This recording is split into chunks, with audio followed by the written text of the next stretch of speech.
Je suis le bon berger qui donne sa vie pour ses brebis.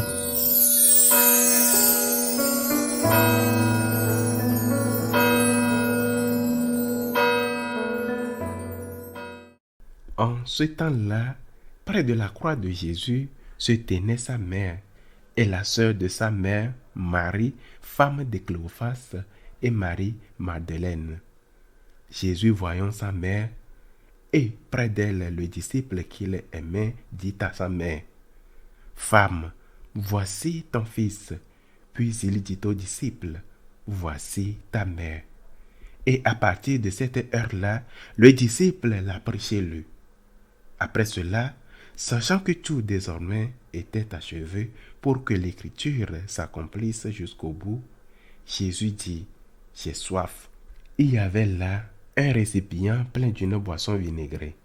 On fixa donc une éponge remplie de ce vinaigre à une branche d'hysope et on l'approcha de sa bouche. Quand il eut pris le vinaigre, Jésus dit, Tout est accompli.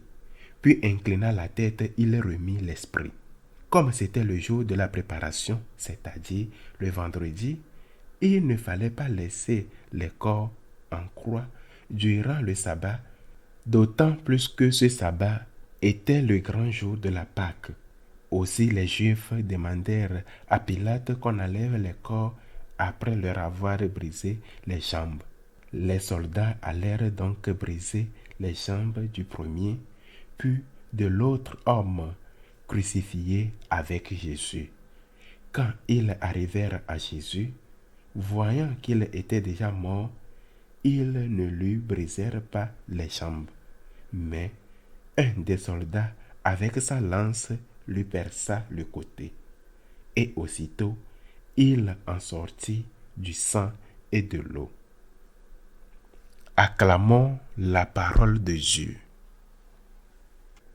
Aujourd'hui, l'Église célèbre une fête de la Vierge Marie, Marie, mère de l'Église, une fête instituée par le pape François et célébrée le lundi après la Pentecôte. Aujourd'hui, nous tournons notre regard et notre cœur vers Marie sous ce titre, sous cette invocation, Mère de l'Église. Oui, elle est la mère de l'Église. Que pouvons-nous demander à la Vierge en ce jour-ci?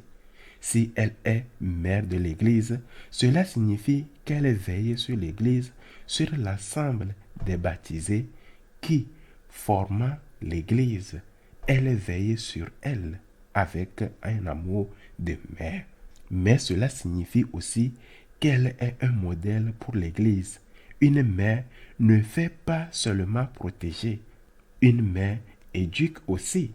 Et l'éducation commence par le témoignage, mais aussi par l'enseignement. C'est pourquoi, lorsque nous pensons à Marie comme mère de l'Église, nous devons penser à elle comme membre de l'Église et comme celle qui nous montre comment nous devons agir envers Dieu. L'Église est dans le monde. L'Église comporte 3 parties. L'Église qui est déjà au ciel, l'Église qui est au purgatoire et l'Église qui est sur la terre. L'Église de la terre est appelée l'Église militante. L'Église du purgatoire est l'Église souffrante ou purifiante.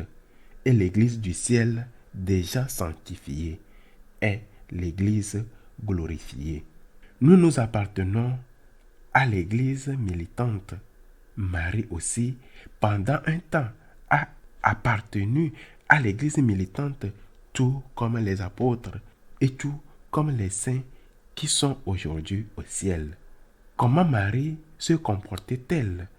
Pourquoi vivait-elle? Elle vivait pour son Fils et pour l'œuvre de son Fils, c'est l'Église. Voilà ce que nous devons faire nous aussi. Cela ne signifie pas que nous ne devons pas avoir le souci et la responsabilité des choses matérielles pour nous-mêmes, pour notre famille ou pour le prochain dans le besoin. Nous sommes dans le monde. Nous devons nous nourrir, dormir sous un toit, vêtir notre corps, nous reposer. Tout cela est nécessaire. Dans le Notre Père, nous demandons au Seigneur notre pain quotidien, mais Dieu doit être à la première place. Nous devons mettre Dieu à la première place. Et je crois que c'est là le grand enseignement que nous laisse la Vierge Marie à chacun de nous comme toute l'Église. Pour la Vierge, Dieu était la priorité absolue. Dans son cas, cela était plus simple puisque Dieu était aussi son Fils et qu'en elle se rejoignait l'amour divin et l'amour humain. Elle aimait son Fils comme Dieu et elle aimait son Fils comme homme, comme son propre enfant. Nous aussi, nous devons aimer Dieu avant tout, puis aimer notre prochain à cause de Dieu, aimer notre prochain par amour pour Dieu, mais Dieu d'abord. Cela ne doit pas être oublié, la primauté de Dieu. Pourquoi est-il important de le rappeler? Parce que sinon, l'Église devient une ONG, une organisation d'aide sociale, plus ou moins efficace, plus ou moins honnête, mais finalement une simple organisation d'association ou d'assistance sociale dépendant de plus en plus de l'argent que lui donne le gouvernement. Pourquoi? Parce que les chrétiens, les catholiques sont de moins en moins nombreux. Il y a donc de moins en moins de fidèles à la messe et de moins en moins d'argent dans les quêtes. À la fin, on devient une sorte d'organisme qui collecte et redistribue des fonds, souvent avec générosité et honnêteté, dans l'immense majorité des cas. On demande au gouvernement, on reçoit d'eux, puis on redistribue aux personnes dans le besoin, migrants, mendiants ou autres personnes en cas de besoin. On reçoit et on donne, mais Dieu, quelle place occupe-t-il alors? Tel a été et tel est encore le problème.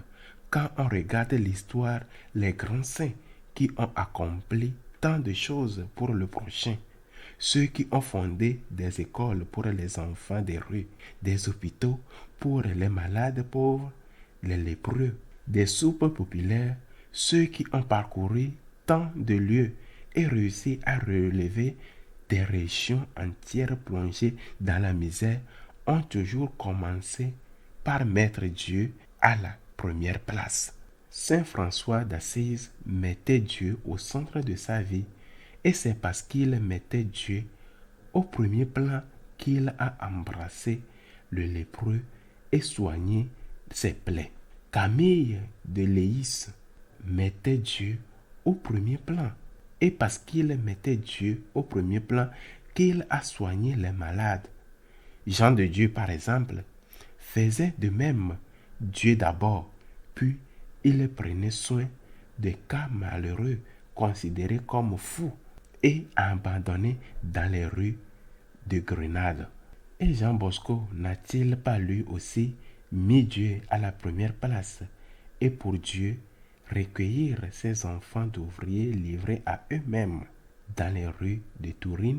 Il n'y a pas un seul exemple dans l'histoire de l'Église, pas un seul où ces géants de la charité n'aient pas placé Dieu avant tout.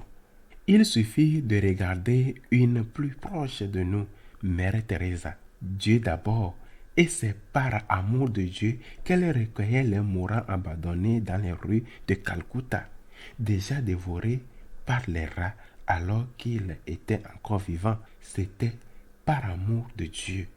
Voilà ce que nous enseigne la Vierge Marie.